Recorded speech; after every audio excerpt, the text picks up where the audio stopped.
Welcome to my channel. आज हम पढ़ाने जा रहे हैं अभाज्य संख्या से संबंधित सवालों का हल करेंगे, जो कि कंपटीशन की दृष्टि से बहुत ही इम्पोर्टेंट हैं और ये कई एग्ज़ाम में क्वेश्चन भी आए हुए हैं। तो इसको बड़े ध्यान से सुनेंगे और इस क्वेश्चन सॉल्व करने से पहले हम कुछ बेसिक चीज़ को जानेंगे। आते हैं ये अभाज्य संख्या।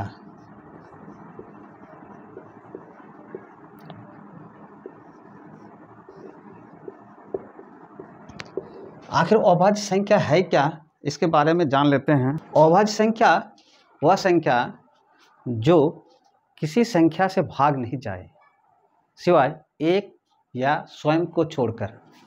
दूसरे शब्दों में कहेंगे कि जिसका दो ही गुणनखंड हो उसको अभाज्य संख्या यानी कि ऋण संख्या भी कहते हैं। ठीक है, इसको अंग्रेजी में बोला जाता है प्राइम नंबर। ठीक है, आते हैं ये एक का गुणनखंड कितना होगा, एक। दो का गुणनखंड कितना होगा, एक दो। तीन का गुणनखंड एक तीन।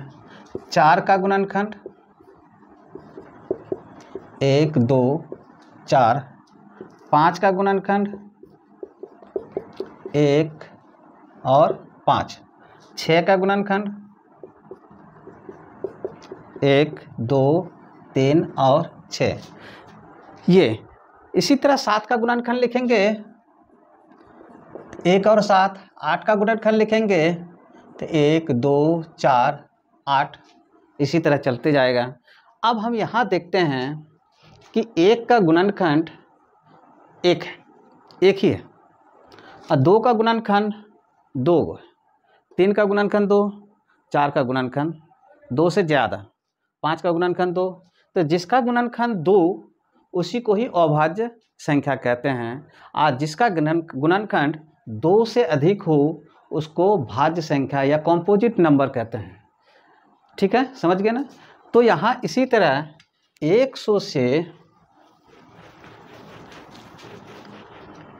1 से 50 तक भाज्य संख्या होती है। कितना होती है, 15। कुल भाज्य संख्या 15 होती है। और 50 से 100 तक भाज्य संख्या होती है 10। तो इसका मतलब हुआ 1 से 100 तक भाज्य संख्या हमारी कितना हो गया, 25। कितना हो गया, 25। ठीक है, सबसे छोटी भाज्य संख्या 2, और ये सम संख्या भी है। सबसे छोटी या बोलेगा कि सम अभाज्य संख्या क्या है, कौन सा है, तो 2 होगा। इस कोई भी अभाज्य संख्या सम नहीं होती है सिवाय 2 के। ठीक है, समझ गए ना। अब उसके बाद होता है 3, उसके बाद होता है 5, 7, 11, 13, 17, 19, 23, 29। इस तरह से अभाज्य संख्या होती है जो कि किसी से डिवाइड नहीं होगी, या कहे कि इनका गुणनखंड 2 ही है। ठीक है, फैक्टर जो है 2 ही होता है। अब हम आगे बढ़ते हैं सवालों पर। अब इन सवाल को देखिए। n का न्यूनतम मान जिसके लिए 2n + 1 ऋण संख्या नहीं है, यहाँ बोल रहा है ऋण संख्या नहीं है, तो वो देखना है। तो n का मान 1 रखेंगे तो 2 गुना 1 + 1 मतलब 2 × 2 प्लस कितना हो जाएगा, 3। 3 तो 3 से विभाज्य है। यहाँ बोलता है ये 3 क्या है, ऋण संख्या है, तो ऋण संख्या नहीं है। क्या बता रहा है, ऋण संख्या नहीं है, तो 3 तो ऋण संख्या हुआ। अब चलते हैं 2 बैठाते हैं, तो 2 दूनी 4 + 1 तो कितना हो गया, 5, ये भी ऋण संख्या हुआ। 3 बैठाते हैं,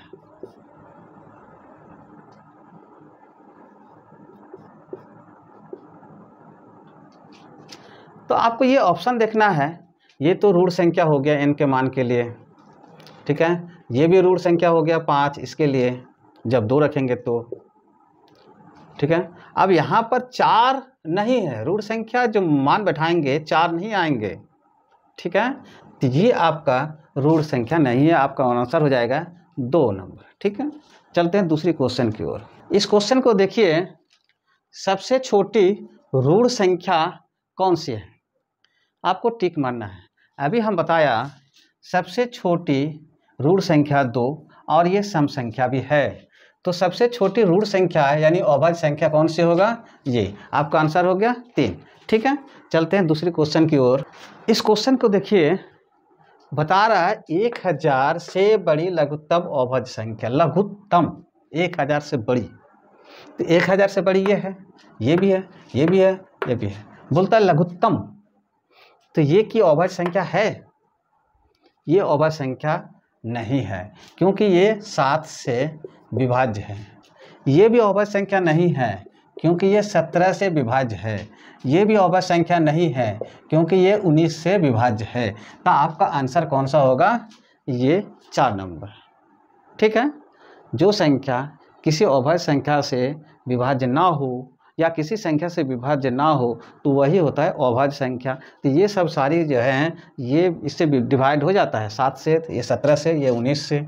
तो आपका ये जो ये है 1009 जो कि किसी संख्या से विभाज्य नहीं है सिवाय 1 और स्वयं को छोड़कर, ठीक है। तो आपका आंसर कौन सा हुआ, ये। चलते हैं दूसरी क्वेश्चन की ओर। इस क्वेश्चन को देखिए, यहाँ बोल रहा है कि 5 अंकों की संख्याओं में पहली अभाज्य संख्या क्या है। तो 5 अंकों की संख्या सबसे छोटी संख्या कितना होती है, 1 पर 4 0। तो इससे जस्ट ऊपर जाना है, इससे जस्ट ऊपर पहली, तो पहली होगा 1000, 1 होगा, 3 होगा, 5 होगा, 7 होगा। तो आप यहाँ पर हमको देखना है जस्ट ऊपर कितना है, 1001, सॉरी 10001। तो 10001 क्या किसी संख्या से डिवाइड होती है, ये देखना है। तो हम 10001 जो किसी संख्या से डिवाइड नहीं होती है, तो 5 अंकों की सबसे संख्याओं में पहली अभाज्य संख्या क्या कौन सा होगा, ये वाली आपका आंसर सही है, ठीक है।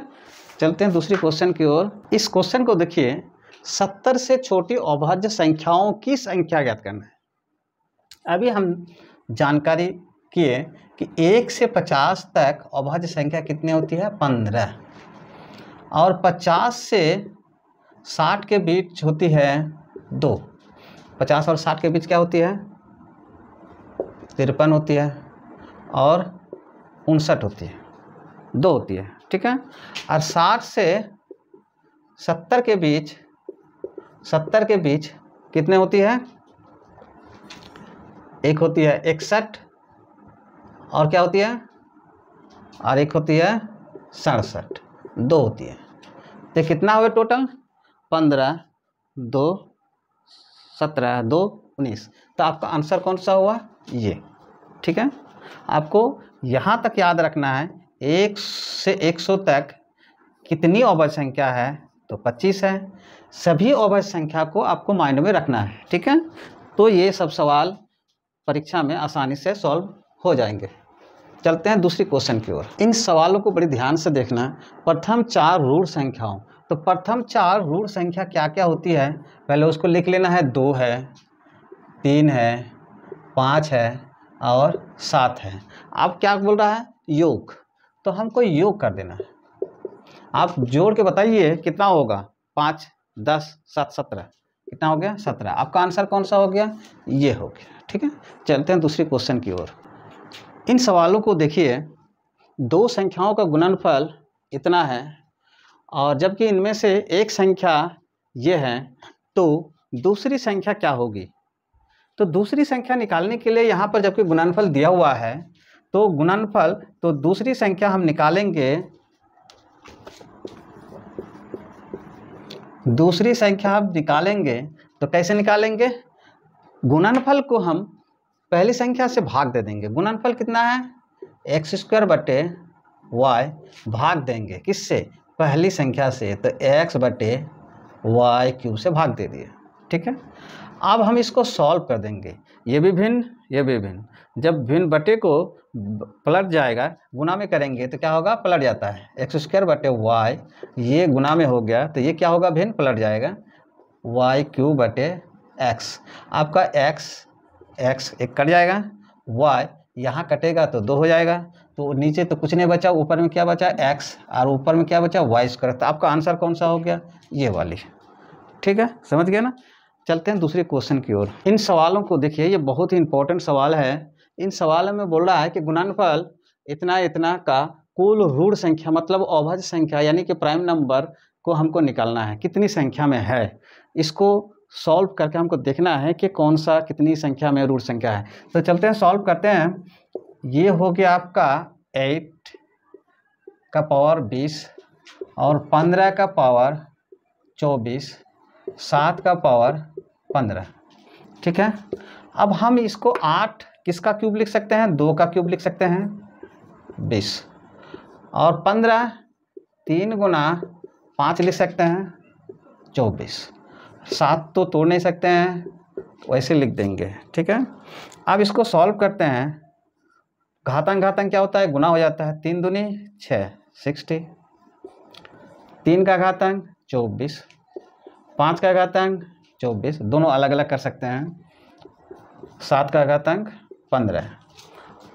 अब क्या करना है हमको, संख्या निकालने के लिए इन सब को जोड़ कर देना है। कितना कितना है, 60, 24, फिर 24, फिर 15, 9 9 4 4 8 8 5 13 का 3 हासिल है 1, 7 7 7 7 7 7 7 5 7 9 9 2 11 12 13 12। ठीक है, तो 123 कौन सा आंसर होगा आपका, ये वाला।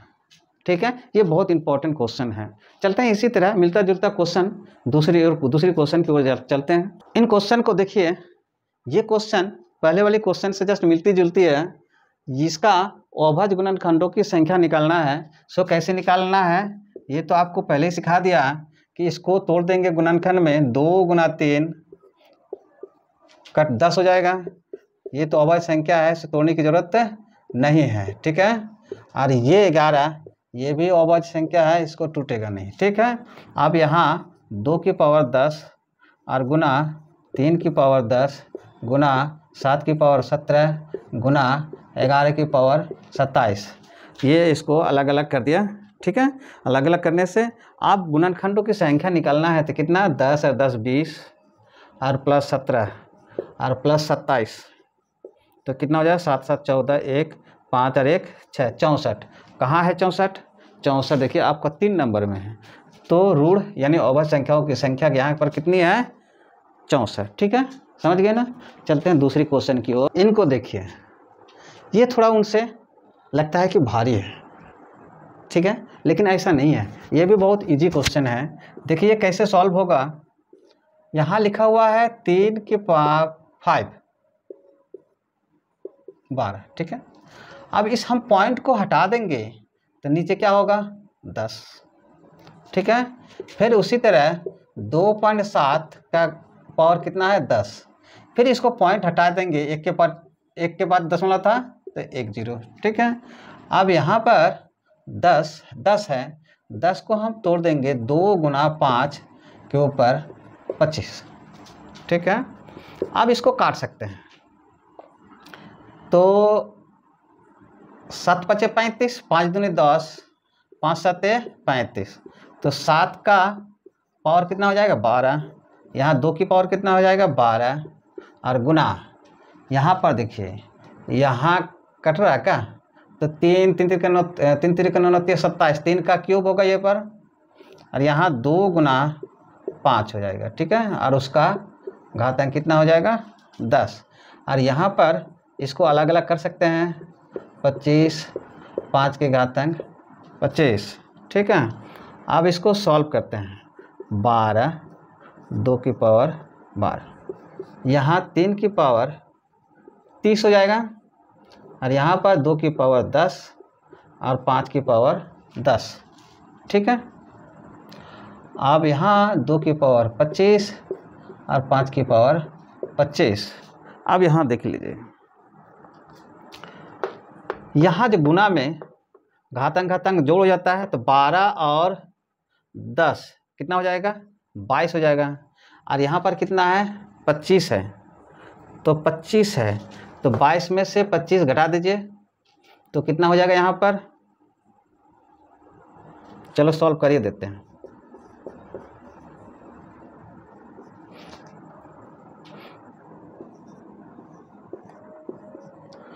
और ये 22 इसमें से घटेगा,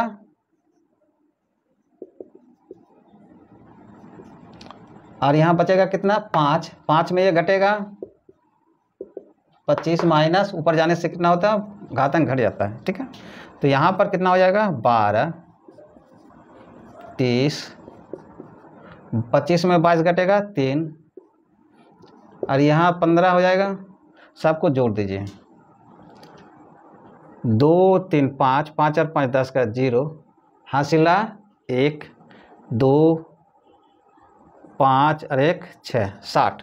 कितना हो जाएगा 60। 12 जोड़ लीजिए, 12 प्लस 30 गुना 3 प्लस 15, तो टोटल कितना हो जाएगा 60। तो आपका आंसर कौन सा हो जाएगा ये। ठीक है, चलते हैं दूसरी क्वेश्चन की ओर। यहाँ देख लीजिए ये क्वेश्चन, ये भी क्वेश्चन बहुत इंपॉर्टेंट क्वेश्चन है, और ये है इसको सॉल्व करना है। क्या बोल रहा है क्वेश्चन में, ऋण गुणनखंडों की संख्या निकालना है।